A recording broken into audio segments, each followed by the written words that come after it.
A very good morning to all. Today, let's discuss about the atmosphere and the biosphere. So, you all know that we need air to breathe, and the realm of air that surrounds the earth is known as the atmosphere. So, how will you define atmosphere? It is the realm of air that surrounds the earth.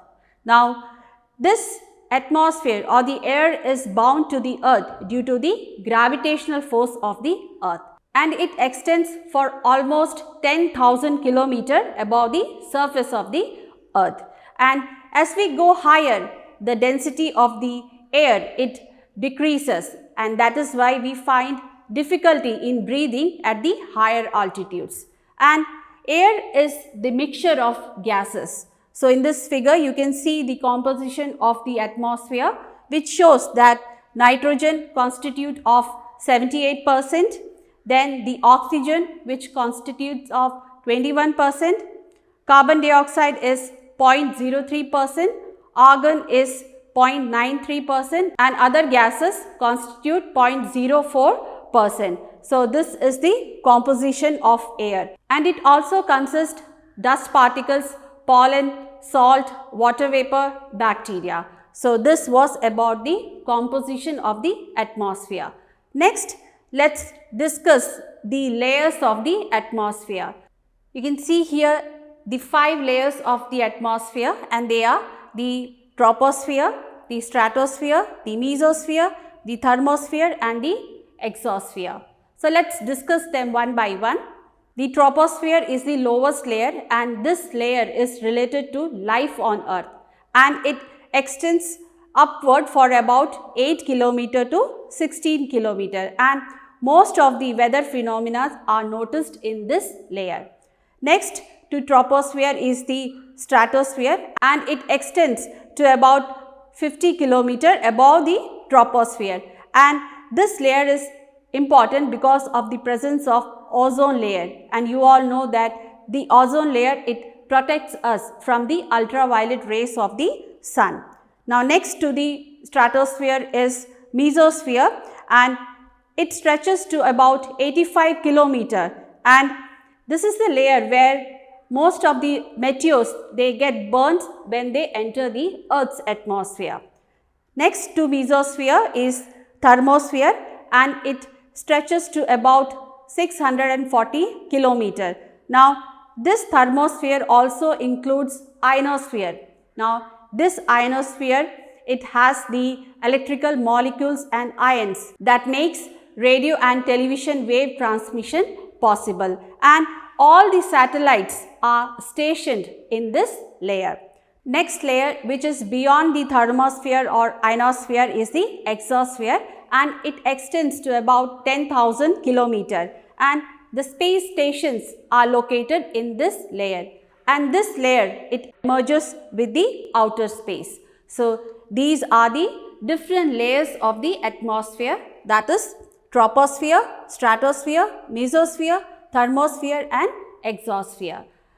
Nowadays, human beings are using different varieties of chemical compounds that results in the formation of hole in the ozone layer, and they are the CFCs, that is chlorofluorocarbon, which is used in refrigerator and air conditioner, and the aerosols that are used in substances like paints, detergents and insecticide. So, when these substances are exposed in the atmosphere, they create a hole in the ozone layer. So, now the scientists, they are developing CFC free gadgets so that the ozone layer could be protected. So, this was about the different layers of the atmosphere. Now, let's discuss why the atmosphere is important to us. One of the main reasons is that it acts as a blanket and protect us from the ultraviolet rays of the sun, and it also helps to maintain the right temperature on the earth. Now, you all know that earth has weight and it exerts pressure on the earth, and this is known as atmospheric pressure. So, this atmospheric pressure is higher near the surface and it decreases with an increase in the altitude. Now, the air pressure is also affected by the temperature. So, here when the air, it heats up, it becomes light and dries, and that region has the low air pressure. Likewise, when the air cools, it becomes heavy and sinks down, and that region has high air pressure. So, the difference between the region having high air pressure and the region having low air pressure, it causes the movement of air, that is known as wind. So, the wind moves from the region of high air pressure to the region of low air pressure. So, these are the reasons why atmosphere is important to us. So, this was about the atmosphere. Next, we will discuss about biosphere. So, biosphere is a narrow zone of contact between the lithosphere, the hydrosphere and the atmosphere, and biosphere is the zone where the living beings are found. So, all forms of life, that is from the tiniest microorganism to the largest plant and animals, they are found in this biosphere, and this becomes their habitat. So, habitat is a place where they live and multiply.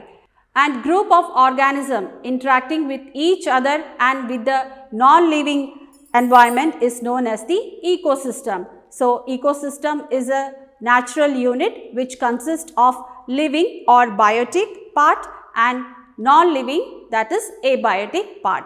Here, abiotic physical environment consists of land, water and air. Now, you all know that in nature, there is a balance between the living things, non-living things, the physical environment and the biological environment. And if any one of these things is increased or decreased, then there will be a destruction in the balance of the nature. For example, development and urbanization has resulted in the loss of forest area, and this has destroyed the balance of the nature. Another example is the greenhouse gases such as carbon dioxide, methane and nitrous oxide that are emitted by these industries and vehicles. So, these gases, they trap the sun's heat and does not allow it to escape. This heat is then re-emitted in all direction, and this is known as greenhouse effect. Now, the increase in the release of greenhouse gases, it rises the earth's temperature. Now, this phenomena is known as the global warming. So, because of all these actions, the balance is upset. So, you all know that human beings are the developed organisms in the nature, and it is mainly their action that upsets the balance in the nature. So, you all know the four domains, that is lithosphere, hydrosphere, atmosphere and biosphere. They all are interdependent to each other. So, all human growth, planning and processes must make sure that the balance is maintained, and then only we can save our earth and its valuable resources for the future generation. So, with this we have completed chapter number 16. Now, next you can see you have an activity. The question is, what are the chief sources of CFCs in your daily life? So, you have to write the answers and submit in Teams. That's all for today. We'll meet in the next class. Thank you.